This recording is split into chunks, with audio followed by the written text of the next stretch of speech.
Hey guys, it's Alex and Dad from 7th Hour Films back again with Doctor Who. Last time on Doctor Who, we finished up The Chase. What all happened on that one? Well, they, if I recall correctly, the Daleks essentially caught up to them. Is that correct? Yeah. And I quite honestly don't remember what happened after that. They ended up on a planet with mushrooms. And yeah. Yeah, so we were making jokes about Alice in Wonderland. Yeah. There were a bunch of giant robot sphere things. The mechanoids. Yeah, it was eminently forgettable, sadly. Yeah. We had Stephen Taylor, I think it was. I think that was his name. Yeah. And then at the end, we left Ian and Barbara. They took the Daleks time machine back to, well, I don't understand why they didn't go back to 63, but they went back to 65. Yeah. And then I guess the Doctor had set up the Daleks time machine to blow up, which it did, and they were then, we're seen in a collage, dancing around Trafalgar Square and doing all sorts of other silliness. Yep. So we have now completely lost our original team other than the Doctor himself. So, but yeah, today we are moving on into actually the final episode of Season 2, which is just a 4-parter, so I'll do it all in this video. Alrighty. And yeah, I guess that's basically it. I suppose we don't know if Steven is going to be the new companion or not, because we didn't actually see him on the TARDIS at the end. Yeah. But we...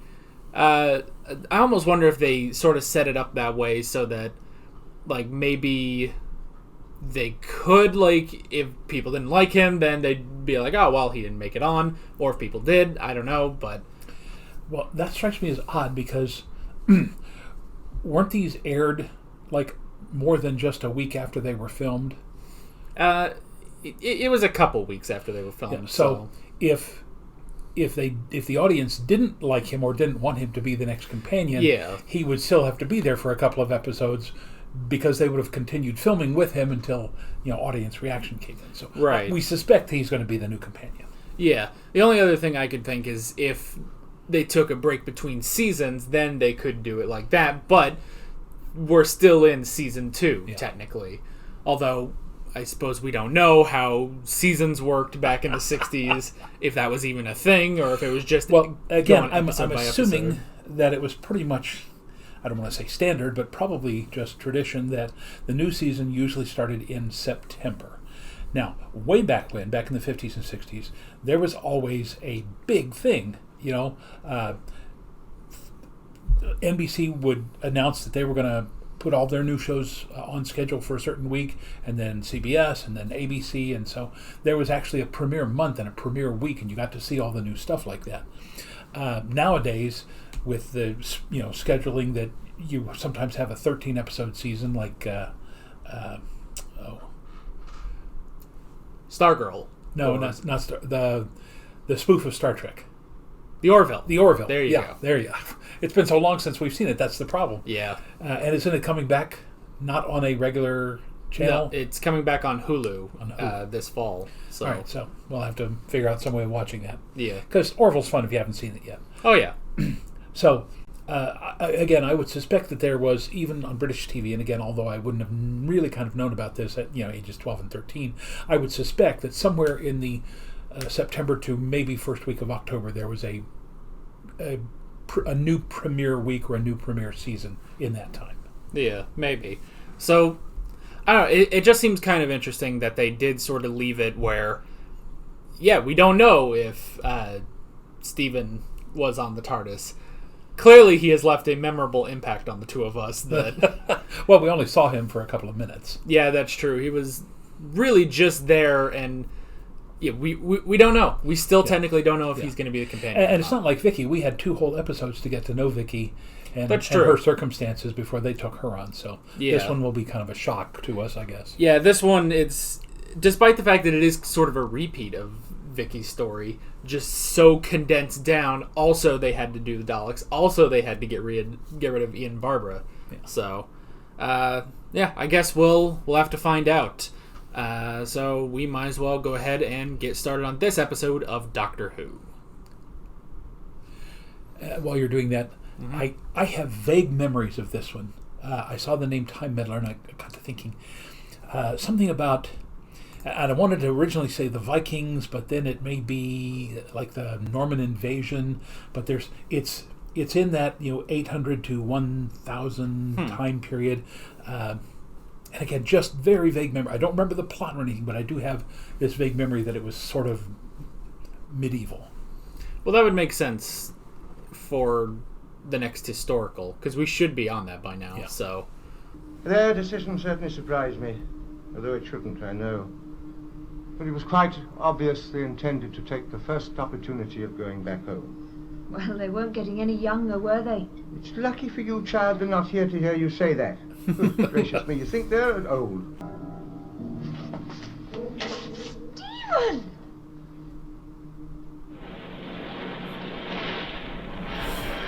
well, guess that confirms it. This is quite a ship you've got here, Doc. Never seen anything like. There are two things you can do. One, sit there until you get your breath back, and two, don't call me Doc. Now, do I make myself clear? Yes, whatever you say, Doc. Talk. Apart from that, young man, I'm quite willing to accept you at your face value. That's good. I figured he'd be pissed because he stowed away. You were lucky to find... Must have been delirious. I don't suppose you were. It is very small outside. It's just in here it's big. Oh, come off it. It's a bit rusted, but it's not as old as that. 10th, 11th Historical fact, century. Viking helmets have never been found with horns on them. England. Interestingly enough, Well, there you are. I just watched a Now, modern what episode of is that? Doctor Who Viking helmet. with Vikings, and there were a number of people that mentioned that they don't have horns. Don't get rid- Oh, I see. So you've changed your ideas now. If it is a time machine, I'm not saying Oh, it he is. shaved. Yeah, But if did it just is, realize shouldn't you that. know where we are? You can... For instance, if we were to land in the middle of the Indian Mutiny, well, I'm sure the ship could possibly take on the appearance of a howdah. If it landed on the beach against a cliff, it'd take on the appearance of a large rock. Yes, but you do keep on, don't you? Oh, do you wonder why I don't believe you? You know, that large rock over there looks exactly like a police telephone box to me. That is merely another technical hitch, and the doctor will repair it one day. Anyway, if we're going to do any exploring, we should do it now. That one day still hasn't come. 50 years later. Nearly 60 at this point. It's a monastery.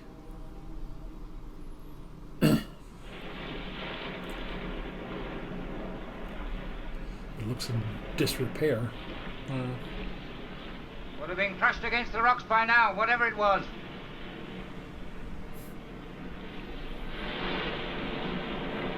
Oh, so the tide came in. TARDIS is just out at sea. Seems kind of odd. I don't think the tide would raise, 12 feet or so. Yeah. Because the TARDIS has got to be at least 10 or 12 feet tall. Except for that one raid that was beaten off just north of here. Yes, I had heard about that battle. Yes. The king greatly improved the position, no end. The king? Harold Godwinson? We received no help from him. Oops. You know, when was it? It was the beginning of the year. Oh, of course, yes, at the beginning of the year. Yes. That's Just silly. before the Yes, it's Norman most invasion. refreshing. King Edward had promised the king. English throne to And his Edward was laid to cousin, rest at the beginning of the year, then who was it must a be Norman. 1066. And Harold took it anyway, which set up the invasion. Yes, Forgive me, I have things to do before Woolnoth I returns. will, and thank you indeed, thank you. Yes, it's a great pity that Barbara isn't here. Now, it's my memory. Rabbit for dinner. Took many men to kill that rabbit. He's a killer. Still say this is 10th century England? That monk did look at his wrist, which I thought was weird, because why would he have a watch? Yeah. Maybe they're space monks. Though I guess at that point that just means Jedi. Oh, there are so many medieval jokes I could tell you. If only you had some sort of a device. that could unlock things.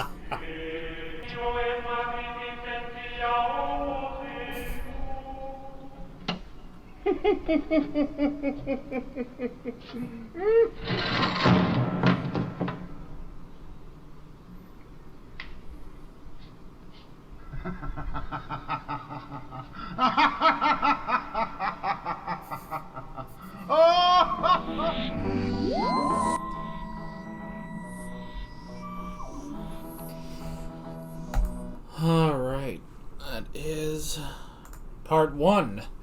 You know, I did just have the idea. I don't remember. I feel like someone would have told us, but we may be past the point of pure historicals. Like, we might be to the point now where it's like, well, we're still doing historical episodes, but there's gotta be something sci-fi or alien in there. Yeah.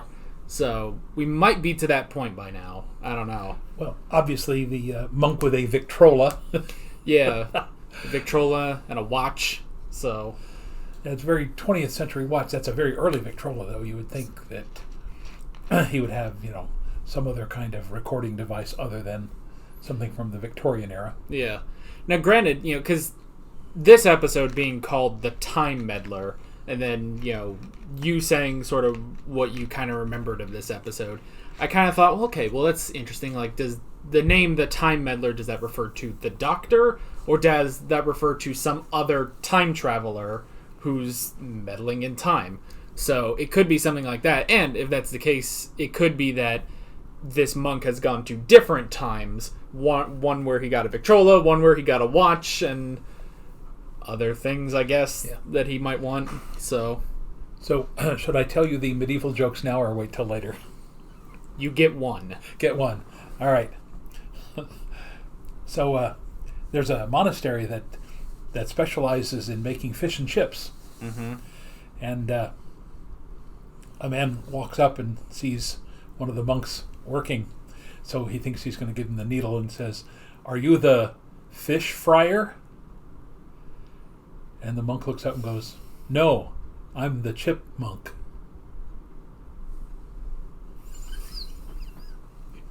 I'm here all week. Try the veal. Tip your waitress.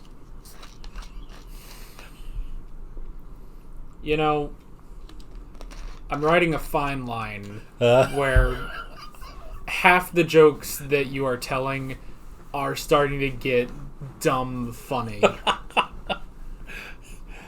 And every time I find one of your jokes funny, I feel ashamed. I got a million of them. The older I get, the more I become you. Okay. I'm sure everyone enjoyed that. So if you want more jokes, you guys can leave a comment. I'm sure Dad has enough free time to reply to you with more medieval jokes.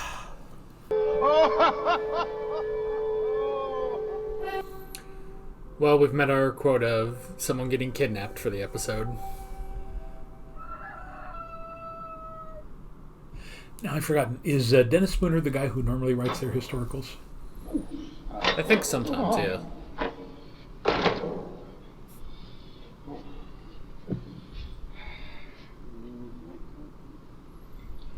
Oh, he's got an electric fry pan and a toaster. You know what else I kind of wonder? It would be interesting if he was another Time Lord. I don't know exactly when the Time Lords are introduced, but they talk about it with the second Doctor at some point, so... Did you find anything? That's a matter of opinion. Want some breakfast? Yes, please. Well, you can either have some blackberries or some blackberries. I don't think it matters. Thanks. Oh, please. Nothing like blackberries fresh off of the What, back to the vine TARDIS? bush, whatever it is. I remember I used to go collecting them, made the mistake of putting them in my jeans pocket one time. I wonder what time it is. Send Ragnar and the others up. Then we can rejoin the fleets. Again, no incidental music. I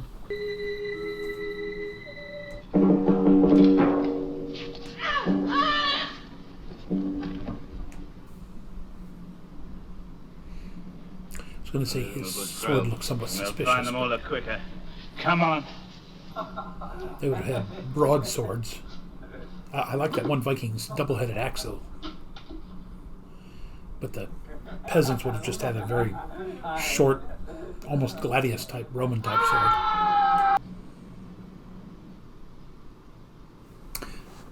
See, I don't know that the monastery would have stone foundations and then a pitched roof like that. Well, So we think... this is another week off for Hartnell. He's gone. He's gone.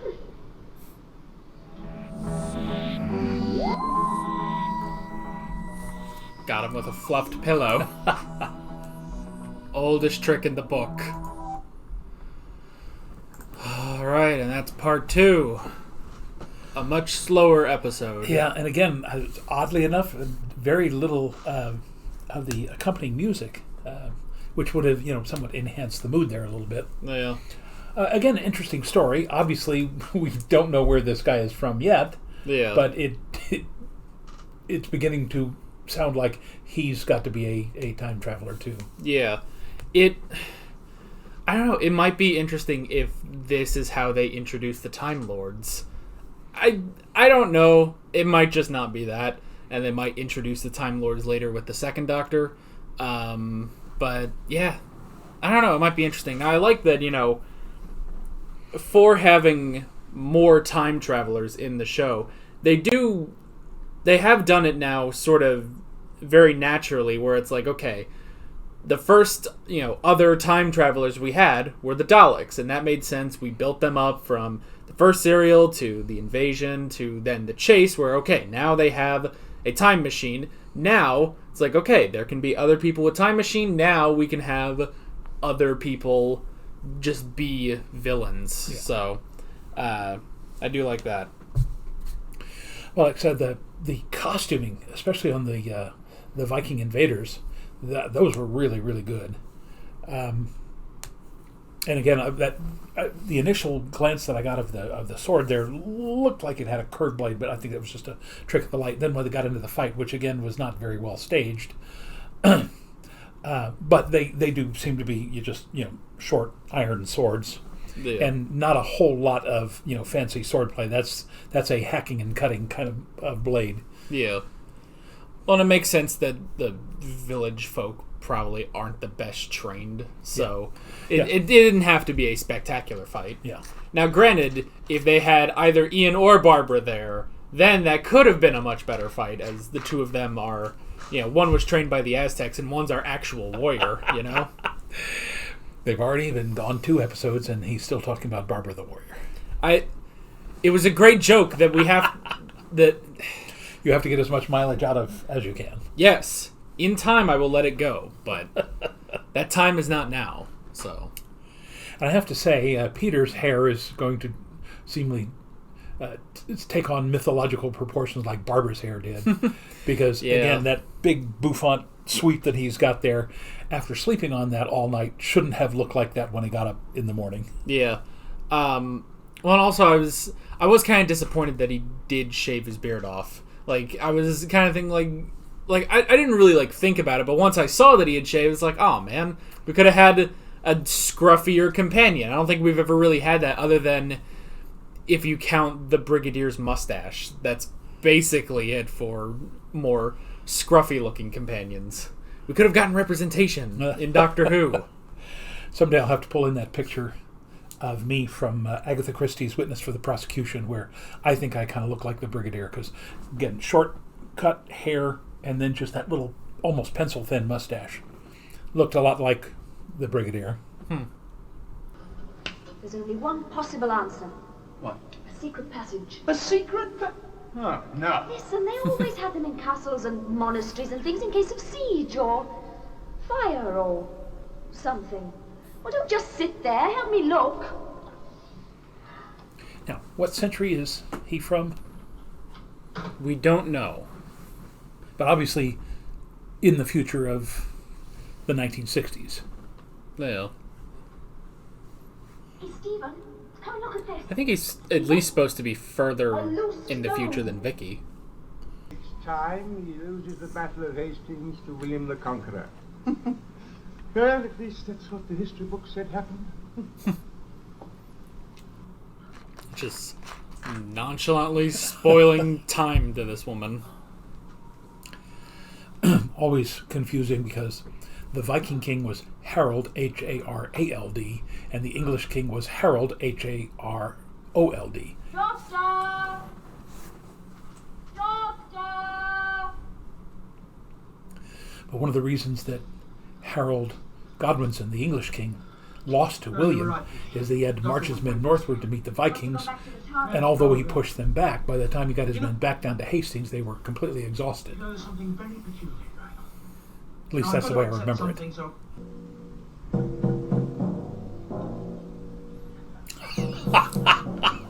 Position atomic cannon.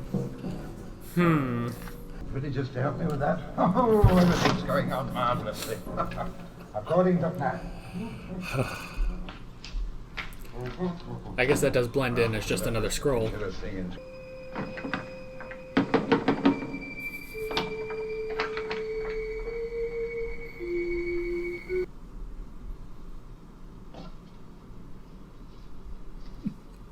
He's got a pointed stick. Pointed stick and ding-dong ditch. 73, right in the middle of your spinal cord.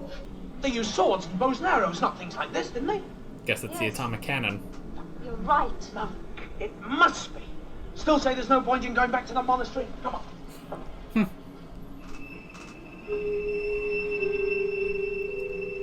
You could at least point it a different direction. Yeah. Or topple it over the cliff. Ooh. That's going to leave a mark.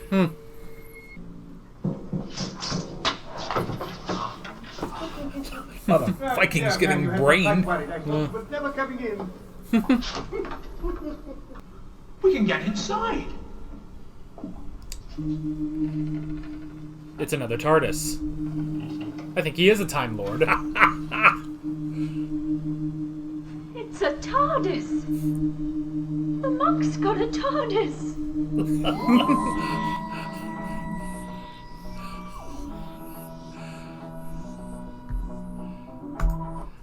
I was only like 25% sure that he was a Time Lord.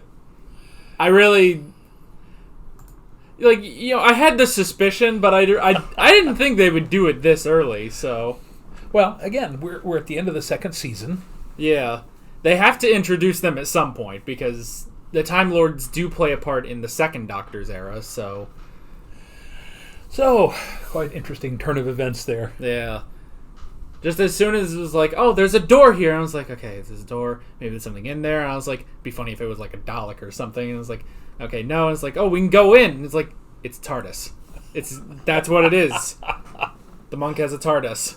Now, this part I do not remember at all. Again, I remember a lot of the Viking stuff, and all the stuff on the cliffs and everything, but this part is completely new to me. Yeah. Again. Now, why would a Time Lord want... We don't even know what he's trying to do. Well, we just know that he has an atomic cannon pointed at the Vikings. Okay. Now, it is pure speculation based on what actually happened. Harold Godwinson and his army rode north to fight off Harold Hardrada. Beat them, but again, were exhausted. Then, 2 weeks later, realizing that William was coming across the channel, marched his men back south again, all the way down past London to the south coast, to the city or the village of Hastings, got into the battle, but again, were very exhausted. Of course, unfortunately, Harold Godwinson, if you remember, loses his life. Again, I used to, when I was teaching world history, talk about the luckiest shot in world history. The battle was going back and forth, neither side was winning. And if I recall correctly, at one point, the Normans were actually starting to retreat. It was getting very late in the day, and it's not that Harold and his men were pursuing them, but Harold literally, I can't remember if he stood up or if he was on his horse and he was watching it, and one arrow comes over and hits Harold Godwinson right in the eye socket, knocks him down, kills him on the spot. The Saxons, of course, are completely panicked, and William and the Normans take over. So, what appears to be happening here is the monk wants to prevent the battle with the Vikings for some reason so that Harold Godwinson can go down and then defeat the Normans. Now, why he would want to do that makes no sense to us at this point, because, let's face it, everything that Great Britain is at this point is because of that melding of the original Anglo-Saxons and the Romans and then the Normans. So why he's trying to prevent that, I don't have a clue. Yeah, I'm not sure. And also, you kind of have to wonder, going off of the angle that this guy is a Time Lord, the whole thing about the Time Lords was that they were always just like observers. Like they never interfered with anything, which is why pretty much all the Time Lords don't like the Doctor, because he does get involved in a lot of historical events, although most of the time he doesn't try to. You know, he even tries to like stay out of things, but he's just dragged in. So why is this specific Time Lord doing this? And again, it doesn't make any sense to me, knowing how history turns out. You know, it's not like he's trying to help William the Conqueror. He's trying to help Harold Godwinson, and that doesn't seem to make sense given the history of Great Britain. So yeah, I don't know. I'm anxious to see how this turns out. Yeah, definitely. Like for a 4-parter that's, you know, kind of slowed down in these episodes, like the fact that this guy is a Time Lord and he's trying to specifically mess with time, I don't know, it's an interesting hook, but we only have 1 episode left, so. And I don't want to say that the second and third episodes were poorly written. Again, to me, that's the director's fault. The pacing just didn't seem to keep up with the idea behind the story. So, I don't know exactly what's happening there, but with some, slightly better direction, a little bit more incidental music, this could have been just one of their top-notch serials. Yeah, considering this has been like, we kind of get that like back and forth, like, oh, this one is really, really good, and it's got really good music to keep the pace going and everything, and then we go back and it's like, well, this is kind of one of the like the earlier, slower episodes and stuff. It's like it must be a difference in whatever directors they bring in. Yeah. So.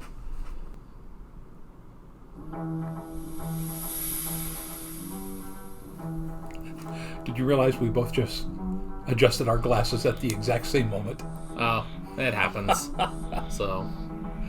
Yes, but I'm sure there's going to be somebody who goes, oh my God, you two look so much alike. Well. You know as well as I do the golden rule about space and time traveling. Never, never interfere with the course of history. And who says so? Doctor, it's more fun my way. I can make things happen ahead of their time. Is that so? Yes, indeed. For instance, do you really believe the ancient Britons could have built Stonehenge without the aid of my anti-gravitational lift? And what's the mischief are you up to now?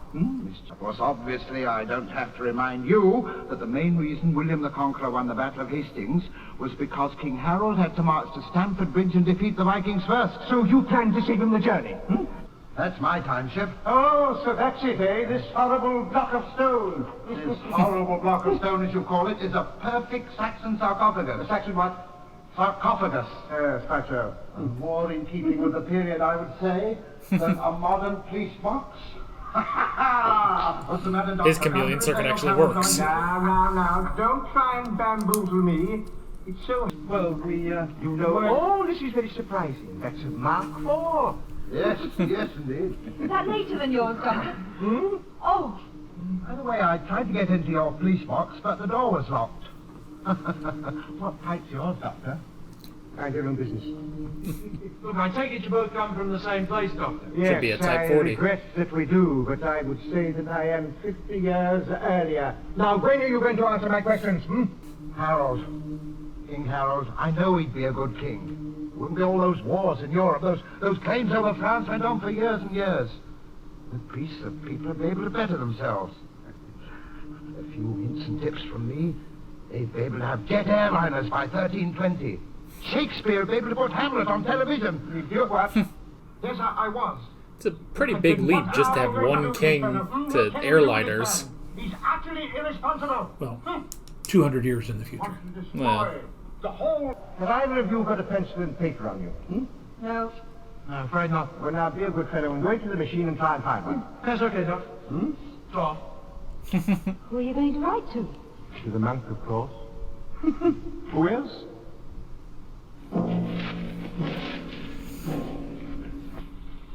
see, it'd be nice if he could maybe go in, steal some parts from this guy's TARDIS so that he could fix his. But I guess that's just not happening.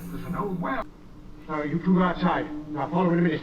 Doctor, what's exactly Don't please ask me questions. Go outside. Outside. Well, what are you trying to do?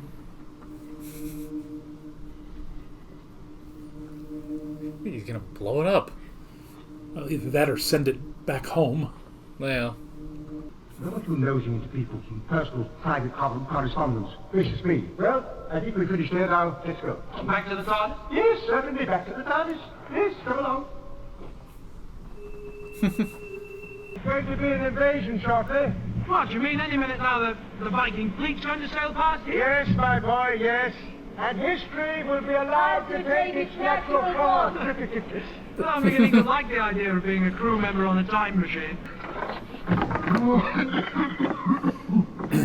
Now, the cannon's still there. I'm getting too old for this sort of thing. It's The ridiculous. ammunition was outside. Didn't they get it outside before they were attacked? yeah. But perhaps they grabbed the ammunition on their way out.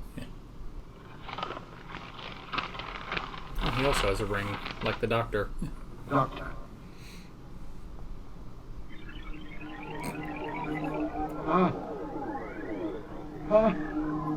What's he done?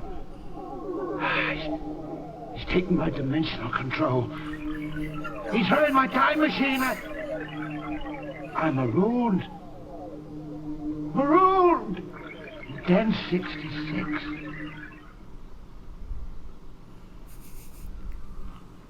Oh, Doctor.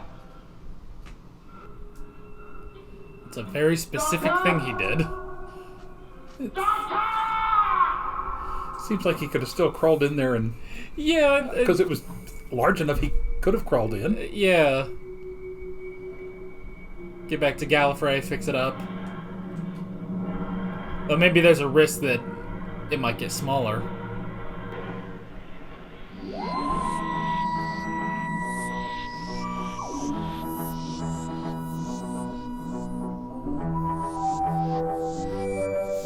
This is the new credit sequence.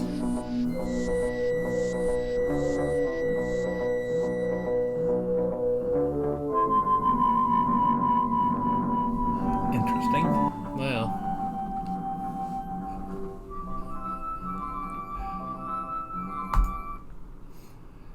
Okay, we have a new credit sequence, I guess. Alrighty, that is the Time Meddler, the end of season 2. That was very enjoyable. Yeah. Much more so than the Daleks in the chase. And it's interesting. They never said Time Lord. And now I sort of question whether they will say Time Lord or not. But before we move on to Troughton. So But what they have established is there's more than one of him. yes. They don't say where he's from or how they develop this time travel, but the fact that there is another one means that in the future they can bring in other travelers, other Time Lords. Yeah. And they do specifically say that, they're from the same place, but the Doctor is 50 years before him. So, yeah, that's pretty interesting. Of So course, is the Doctor's a Mark III? Do they ever say what version his is? they say it's a Type 40, but I don't know, the difference between Type and Mark. And I guess this is the first thing they say is that this guy had a Mark IV. I don't think... It might be a while before they ever say that the Doctor's TARDIS is a Type 40. So, I'm really not sure. Now, granted, again, if we go to the lore that is way later established, that it's that, the Doctor steals the TARDIS, and it's not just that he steals a TARDIS, he steals a very ancient model, like very out of service. No one uses it, and pretty much I think even later on in the future, like when other Time Lords come in, they're like, Doctor, you have such an old machine. Why do you use this? You know, so but it was just the one he liked. So, in The Doctor's Wife, didn't the woman say that she chose him? Yes, technically, because the TARDIS technically chose him because she wanted adventure and she wanted someone crazy enough to run away with the TARDIS, so she left herself unlocked intentionally. Okay. And the Doctor was the only one mad enough to do it. Okay. Well, let's talk about the meddling monk. Yeah. Well, the first thing we can talk about is Steven. He's definitely interesting. He's like I like that he is a bit different from Ian and Barbara, but he's definitely going to need to take some work to really, I guess, fit in properly. Because there were a couple moments where it's like, come on, man, you know, listen to Vicky or the Doctor. But overall, he still works. I still like him. Yeah. Now, I don't know. They're going to have to establish at some point, just like they did with Ian and Barbara. Ian and Barbara worked so well because they were teachers. You know, the history teacher, the science math teacher, that all worked in. If this guy is just some poor schlub who got dumped on a planet with the mechanoids and managed to survive there with them, what skills does he bring? I mean, obviously he's he's going to be the muscle of the group, but Vicky is 400 or 500 years ahead of Barbara and Ian because she had doctorates by the age of 10, 11, 12. But who is this guy? What skills does he have? And it will be interesting to find out why they decided to bring him in, because he doesn't seem to bring anything to the storyline. Yeah. Now, the closest thing I could think is based off of the outfit that he wore last episode. I would almost guess maybe he's a pilot. So, and that could explain why it was only him that sort of ended up on this planet with the mechanoids. So, maybe it could be that, and maybe he could sort of figure out how to work the TARDIS if he needs to, or something like that. Because I kind of got the idea he was an engineer, but, I could be wrong, too. So. It could be something like that. Now, the only thing is, at some point, we're going to need to drop, what skills do they have? What do they bring to the table? At a point, that will be dropped by the show. So it's like, maybe this is a good start where it's like, okay, what does Steven have? Well, he could be an engineer, he could be a pilot, or he could just be a guy. Because eventually we're just going to get to the point where it's like, they're just people that the Doctor feels like bringing with him. Yeah. So, that was one of the things, though, that I always liked about Ian and Barbara is that they weren't just some random people. They were people that Susan trusted, and when they got to specific, especially times in the historicals, in the Earth sequences, they could bring some perspective. Again, Vicky is 500 years in the future. This guy is obviously from some time in the future as well, so they're not going to bring as much knowledge of the past because, for them, 1963 is the ancient past. So their knowledge of, the Middle Ages and the Roman Empire and the Greeks, Egyptians, the Chinese and so forth is not going to be as well documented, well grounded as Ian and Barbara. Yeah, that's true. I'm trying to think, I guess even we don't know the other companions per se in the classic era, but the next ones that we kind of already know would be when we watched the second Doctor and we had Jamie and Victoria. I'm pretty sure they were just two people, so I don't know. Maybe they will kind of keep that up for a little bit, but yeah, I think maybe that's what makes Ian and Barbara unique, is that they did actually have some skills to bring to the table. Yeah. So, let's see. Space Monk. I did write that. I thought that was interesting. It does make me wonder, though, if we are past the pure historicals at this point, which we might be. We might be kind of done with those. Like, okay, now like, yeah, we're doing historicals, but we have to have something alien in there. Yeah. And if they're like this honestly wasn't like a bad way to do it, you know, because it's like, okay, we did get a lot of like the village and the Vikings and the events that are about to take place, but we also had this villain, this Time Lord, so it still worked out. I have to say, again, as a history teacher, I'm somewhat perplexed by his master plan. The idea of stopping the Vikings so that King Harold will become the king. He'll defeat the Normans, and he's going to be a good king and all that. But then you have again a much more enclosed Anglo-Saxon society without the Norman influence. Now, I understand there's a lot of bad things about the Norman influence, the fact that they ruled over the Anglo-Saxons for the longest time, but it was literally the blending of those two cultures that created not only the English that we know today, but literally also created the Americans. And so the idea of just, again, helping this one king to create this thing where you can get powered flight in 200 years, and it didn't make as much sense. The only other thing I could think, because it does seem like it's kind of a leap. It's like, oh, powered flight in 200 years, and Shakespeare can put Hamlet on television and stuff.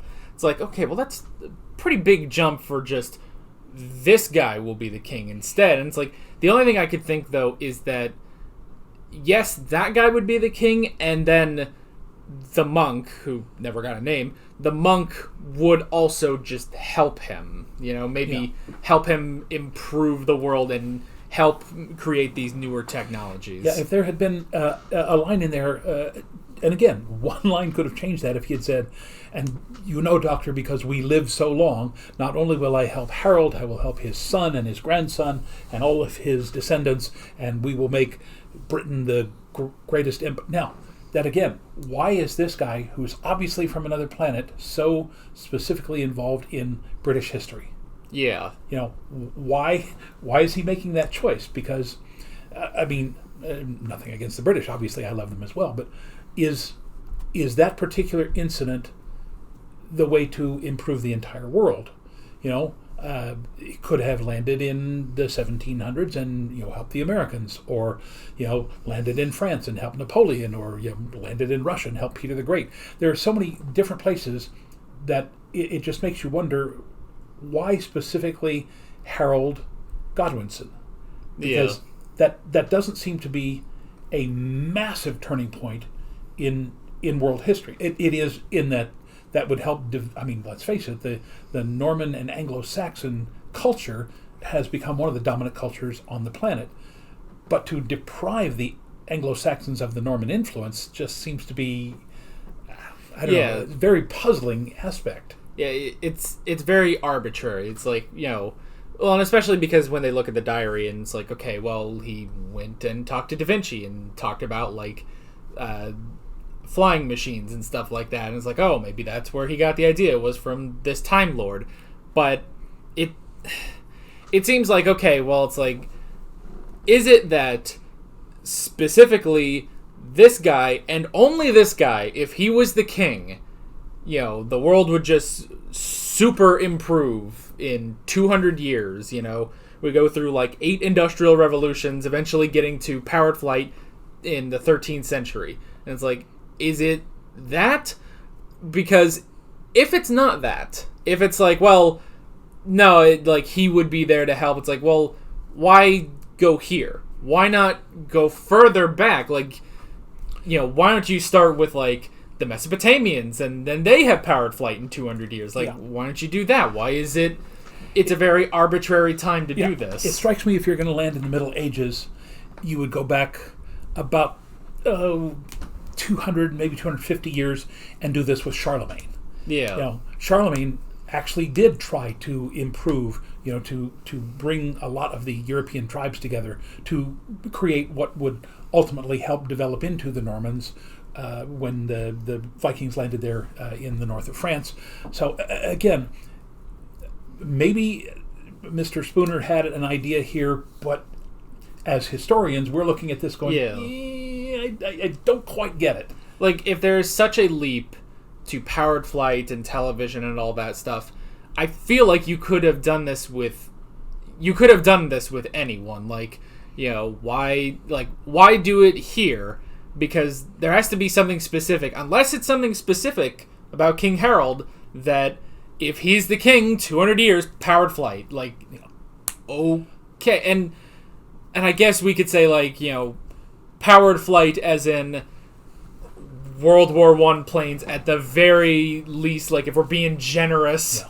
Like, now, he did say that he was trying to prevent the fact that once the Normans landed there, for hundreds of years after that, there were wars between the French and the British because Harold William's family took control of lands in Britain, but then also kept control of lands in France, and so back and forth, we get to King Henry II and Richard and the Crusades and all that sort of stuff. So he's trying to prevent that. Yes, I understand that, but again, as a starting point for British civilization, that seems like an odd choice. Now, obviously, if there are any good historians who will inform us, to enlighten us, so we'd love to hear that in the comments.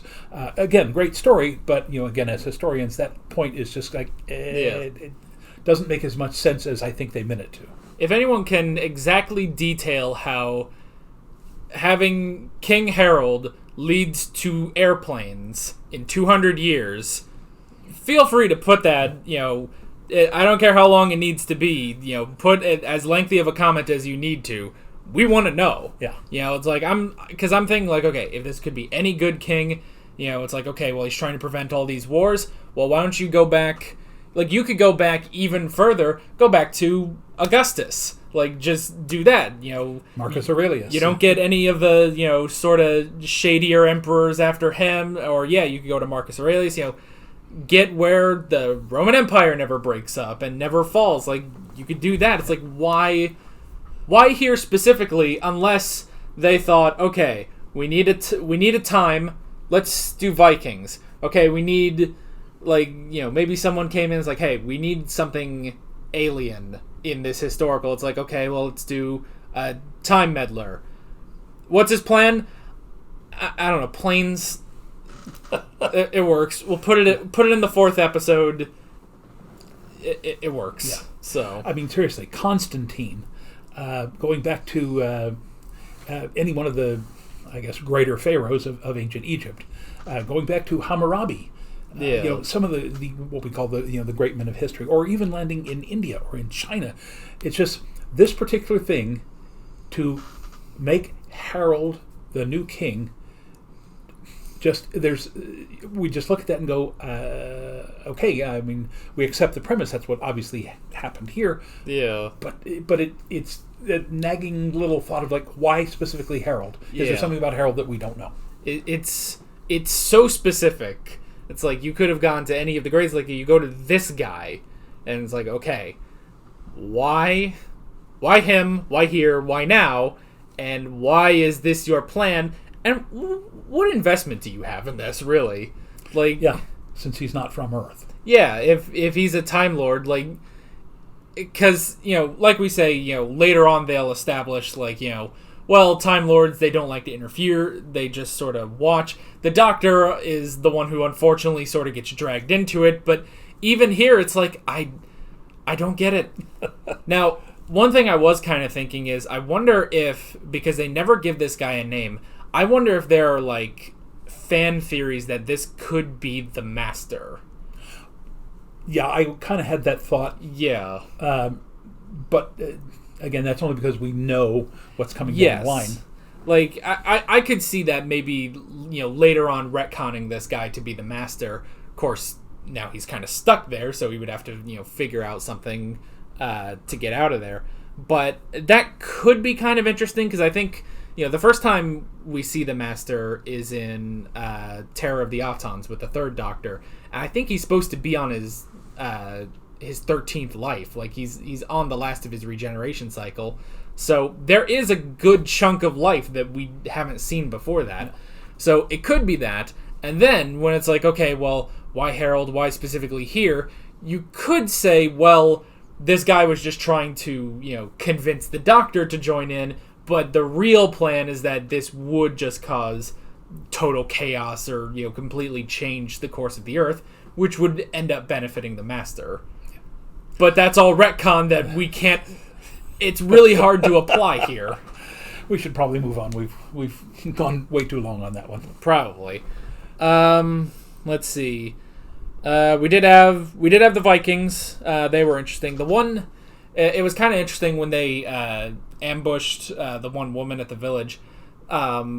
That it wasn't just that one of them jumped down behind her and then grabbed her. It looked like they got the oldest of the Vikings to be the one to jump down and do that. I just thought that was kind of interesting.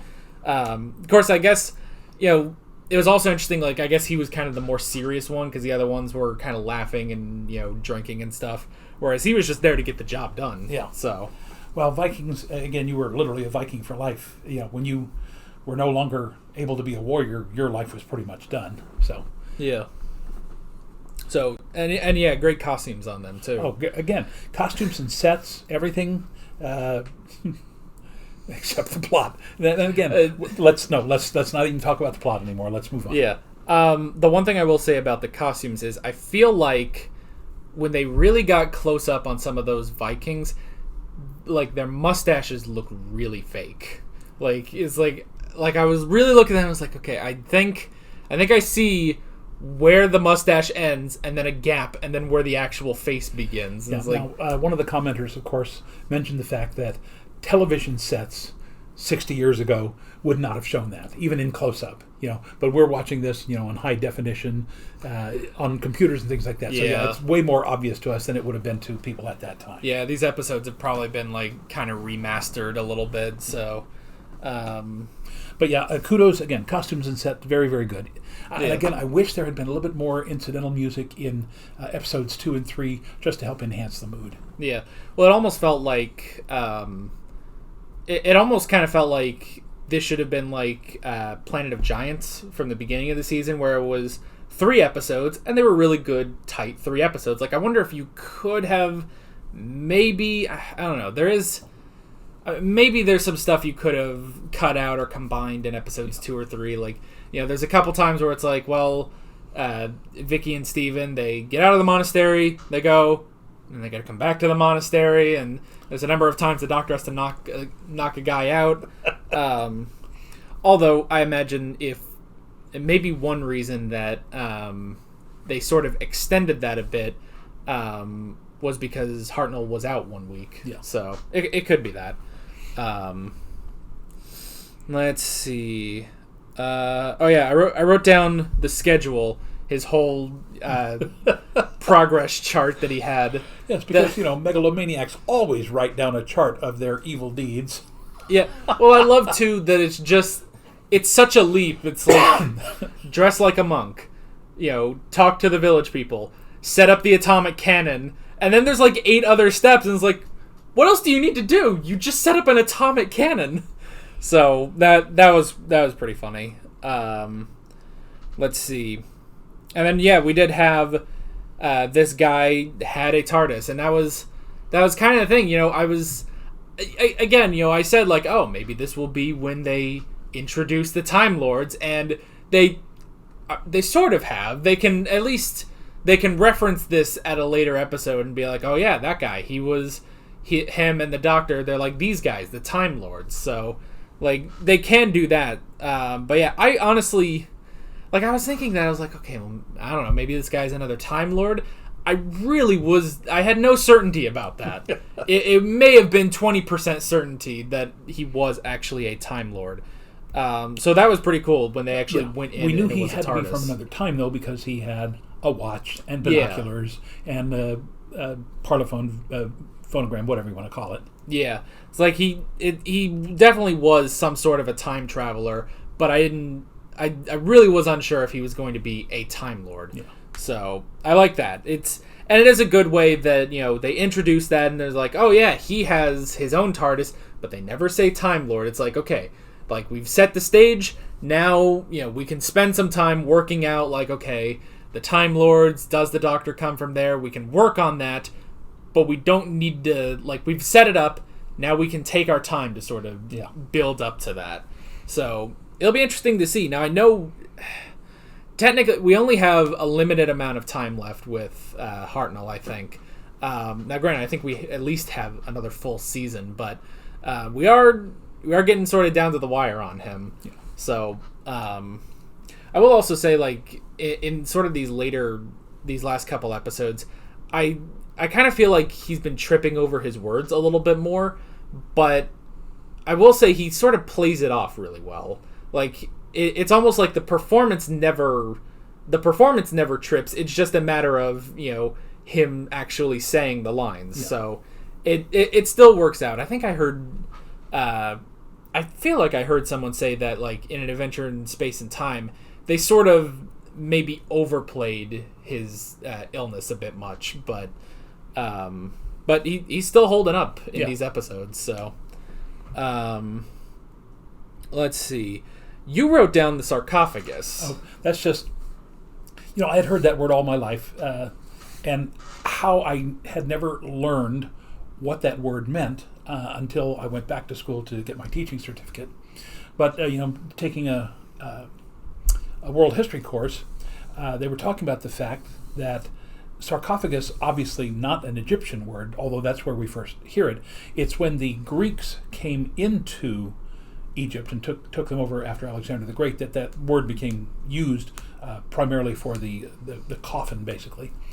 And it turns out that the original idea was that a lot of times the Egyptians would put people into these tombs, and years later, of course, somebody would open it up if they had to move it or do something, and literally the body would have disintegrated, because without any kind of embalming, it's just going to basically turn to dust. And that's where the word came from. Sarcophagus comes from the Greek words body and eater. So sarcophagus literally means eater of body or eater of flesh. That's always interesting when you get something like, this is like a word we always like kind of associate with like Egypt, and it's like, yes, but that technically came from somewhere else, and it's just that there was already a lot of this in Egypt when they came here, and so they just called it that. And now, 2,000 or so years later, that's just what we call it. The one thing that people associate with Egypt more than anything, of course, is the name of their river, which again, the Nile is not an Egyptian name. We don't know exactly what they called it before that. What we do know is that when Alexander the Great came in, the Greeks said, we will call this Nilos. And of course the Egyptians went, oh, Nilos sounds so cool. What does that mean? And he said, river. So Nilos is an ancient Greek word that simply means river. So when you call it the Nile, that's all you need to call it. If you say the Nile River, you're literally saying the river. Yeah. I mean, I can't think of an exact example, but there are stuff like that where it's like, oh, it's this thing. You just said that twice, technically. Yeah. The Indus River between Pakistan and India, same thing. In the ancient Sanskrit, if I recall correctly, Sindhu means river. So Indus River literally means the river. Yeah. Say, what are we going to call this land between the Tigris and the Euphrates? We shall call it Mesopotamia. What does that mean? The land between two rivers. I mean, it's very simplistic, so they make sure to get the point across. Yeah. It's easy to remember. Let's see. I didn't really write this down, but it is interesting that, so we've had 2 time machines now. We had the Dalek time machine, and now we have this guy's TARDIS. It's interesting that both times, it doesn't even cross the Doctor's mind that he needs to go in and start stealing parts to repair his TARDIS. Yeah. And I guess that's just because, the writers, are saying like, oh, well, we got to keep our status quo. We have this whole thing where we just go to random times. But it just, I don't know, like... Now, again, one line in the script could have fixed that. On the Dalek, of course, technology is incompatible. Yeah. Right? We can send Barbara Inian home, but we can't take... But this guy has literally a later version of the TARDIS, and all the Doctor would have to say, if Vicky could have said, couldn't we get the circuit that keeps the TARDIS blending in? And he could say, oh, no, this advanced technology we couldn't retrofit it into my TARDIS. We'd have to get, It's like you can't put parts from a car in 2020 into a car from 1957 because the technology has advanced so much over the last half century that it just doesn't work that way. Yeah, so one line would have fixed that. And yeah, like they could say that, but it's also interesting that it's just not a thing the Doctor thinks about. Yeah. Like it's like, and they even bring up that it's like, oh well, the TARDIS is supposed to blend in wherever it goes. Like, well, if it's on a beach, then it would be a rock, and it's like, we're on a beach. Why isn't it a rock? And it's like, It's like, and Vicky saying, like, oh, well, the Doctor will fix it someday. And it's like, it's about 2,000 years later, and nope, the man has not fixed it. Yeah. But again, after that discussion, the Doctor could just say, I quite like it the way it is. Yeah. I prefer it this way, and that's the end of this discussion. Yeah. It's like, well, because even, too, that he doesn't really have a reason why it's not working. Because, in the first episode, they go back to the caveman times and it's still a box and he's just like, huh, how odd. And that's that. And it's never brought up until about here. So, it's like, so yeah, he could do it like, well, I could fix it, but I like it now. Yeah, I got used to it. So, let's see. 50 years before, we kind of talked about that. Improve, we really talked about that. Again, don't know how his plan works or why he's invested in his plan, but all right. And okay, at the end, so it makes sense that the Doctor would strand this guy here because he doesn't want him meddling in time. It was kind of an odd way of doing it. Like, I thought maybe, like, okay, maybe he takes the time drive or something, and then, they could fix the TARDIS or not, or say it's incompatible, but at the very least, like, oh, that's what he's taking, is the time drive. But instead, he took, like, the dimensional stabilizer, so now the TARDIS, that guy's TARDIS is just too small to get into. That was really weird. So, well, he didn't want to completely strand him there, I guess. Don't want to give him a death sentence, but basically he's saying, if you're so smart, you'll figure this out. Now, I guess to me, there's a perfectly obvious way to do this, and literally goes all the way back to biblical times. You go to the town. You basically bargain for a child.